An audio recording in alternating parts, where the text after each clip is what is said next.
Happy Thanksgiving, everybody. My name's Deacon Taylor.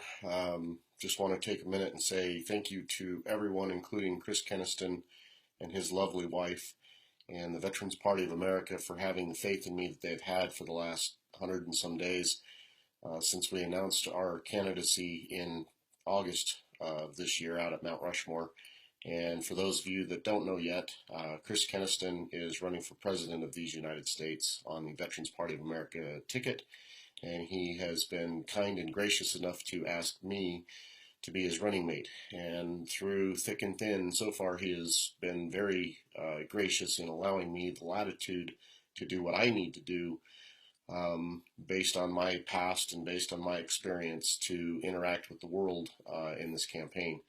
So, that said, I want to take another minute and just say how much I appreciate the amazing friends that I have out there.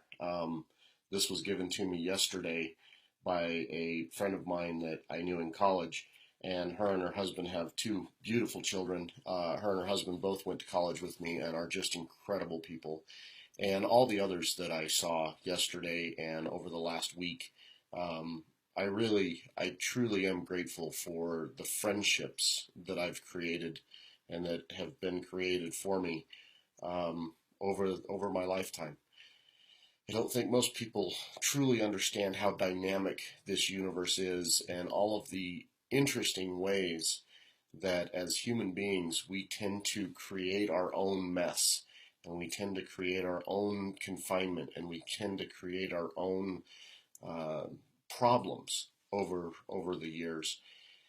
And so, just to kind of go down that rabbit hole a little bit, um, I firmly believe that from the time we are born until the time we finish our last school, whether that's high school or post-secondary school or any kind of high-level degree, it really doesn't matter. When you stop the education process, your your box is complete. And I use the box analogy partly because there's this one here, but also because I get asked a lot how I think outside the box so easily. And in my reality, there is no box. Um, the box is purely an illusion of our own device. And so I talk often, not just amongst my friends, but also throughout my travels, about this really interesting dynamic about how human beings project out what they see themselves, and how human beings will essentially tell me exactly who they are without even necessarily realizing that they're telling me who they are by what they try to project onto me in conversation. And then what's really fun and kind of interesting, and at one point it was really challenging to try to understand, do I reflect back to them what they've been projecting? Do I deflect it away slightly, or do I do some kind of in between to not make people too uncomfortable? And so I found for myself a balancing point that when people project to me what they are and they try to assign all of their projections onto me, I can have a choice. I can either reflect it back or I can deflect it away and try to help them realize that their box is just an illusion that they've created for themselves for their own sense of security. And I don't necessarily understand the true psychology behind all of that, but I understand very intrinsically why people do what they do. And I don't judge why people do what they do because, frankly, it's not my place to judge. And so I've got a huge amount of people that are constantly trying to tell me what I need to do in this world. And it's not going to happen, folks. It's not. I'm a candidate. And what that means and why I'm so grateful to be in this position is that maybe we can help redefine what the process is of this idea of public servant. And so, as a candidate, my job is to project out to the world who I am, what I believe in, my common core values, and what makes me me. All of the God given talents, the blessings and the curses that go along with those talents. And all I can do is tell people who I am and what I stand for and what I believe in. And in my core belief, a candidate is supposed to put themselves fully on display. And then the public is supposed to decide which one of the candidates they actually like and which one of the candidates that they relate to the most. Yeah, we're going to have differences of opinions on some subjects. That's going to happen. As a matter of fact, I commonly tell people, eventually, I will piss off every single person in my life. Whether I know you or we're just connected through the internet, I will piss off every single person somewhere along the way. Because as a centrist, my responsibility is to stay in the center of society. And that's not something that I've necessarily chosen. It's a lot of who I am just at my core. I don't believe in the fringe. The fringe is where all of the extreme views come in.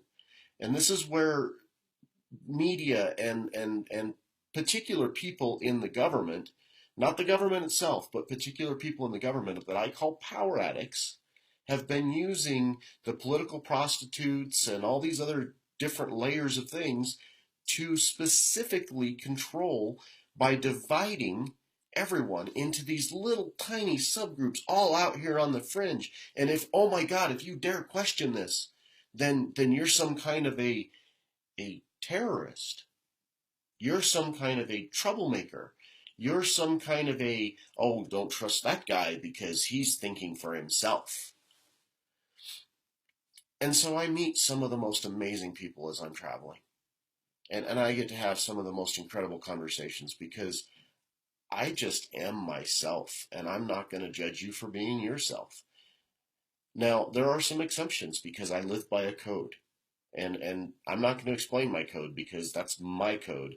And I will explain some of the things that are in my code. Like, for instance, if I find out that there is a person out there that is hurting innocent people, i.e., pedophiles and child molesters and rapists and abusers, if I find out that there is somebody out there that are doing those kinds of things, I make damn sure that they get introduced to the kind of people that will adjust their reality very quickly.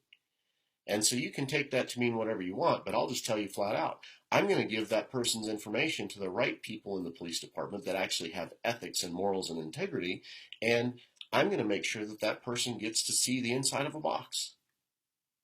Because just when the system fails and somebody has a connection in some kind of a weird way that a DA or an assistant DA will not prosecute, does not mean that there isn't other ways to get that person prosecuted.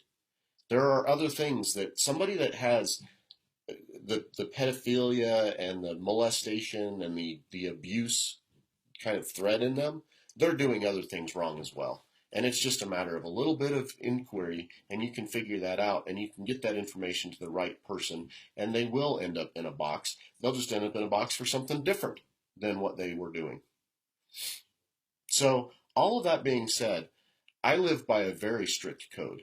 As long as you're a good person and you're trying hard and you are attempting to make the world a better place, we're good.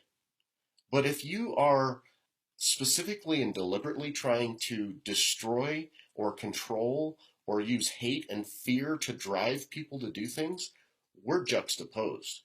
Because in my world, it's very, very simple. There is not cold. Cold does not exist. The absence of heat exists. Darkness does not exist. The absence of light exists. And so it's a very finite, very specific understanding of physics. And I go back to third grade concepts very, very commonly because I think and act like a third grader. I refuse to grow up after third grade. I had such a great time in third grade. I don't ever want to move past that. So I'm going to keep things simple. And I always will because that's who I am. I'm not going to get into all this lawyerese and all this crap. But to go further into that, there is no darkness. There is only the absence of light. There is no evil, there is the absence of good. And some individuals have chosen to be so absent of good, that they don't even understand what good looks like anymore. And they're so scared and they're so terrified, and they've built this little tiny box around themselves that anybody even tries to peer over the top and they freak out. And so the more nervous and the more scared somebody is around me, the more I know that they've built themselves a confining box.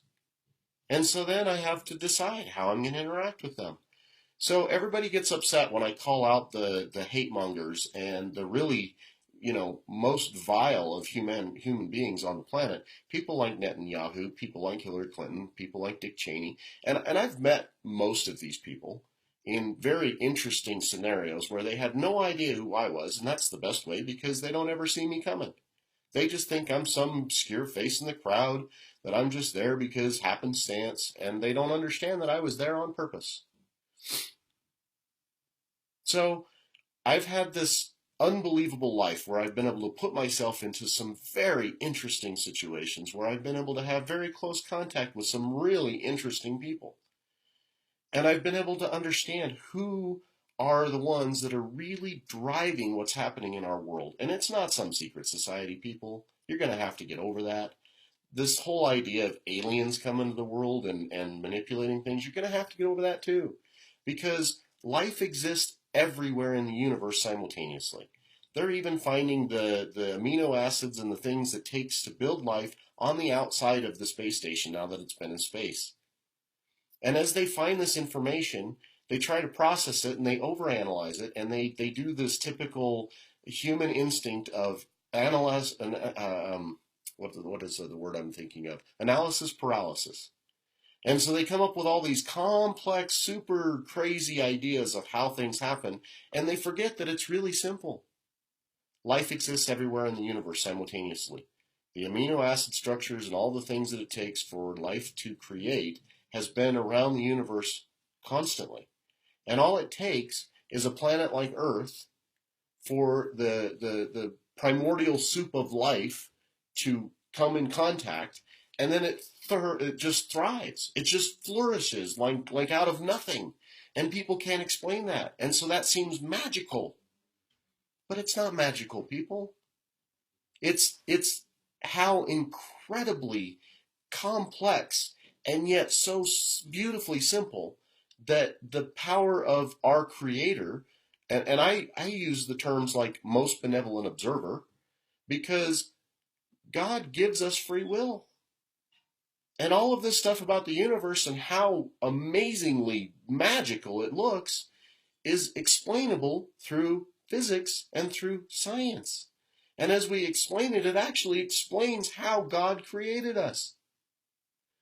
And so I'm thankful for being who I am and raised the way I was. And it wasn't easy. I can assure you that. I grew up on a ranch in northern Wyoming where nothing in life was easy. You fight to survive. But I was blessed with a family that, even in their own unique way, showed me love. And through all of that, I raised myself to some degree out on a ranch with very little day-to-day adult supervision, like most children these days, except for I was out on a ranch. And so I was raised by nature. And in that process, I got to see the patterns of how water creates this ebb and flow across the field as you're flood irrigating. I got to see how the plants grow and change and the seasons and the animals and all of the things that happen out on a ranch. And because of that, when I went in the military, and I have uncles and great grandfathers that did really interesting things in the military and affiliated with really interesting agencies that aren't necessarily what they appear to be. And my family seems to have this same kind of instinct where they can just read situations, even though they don't necessarily acknowledge that they can read these situations.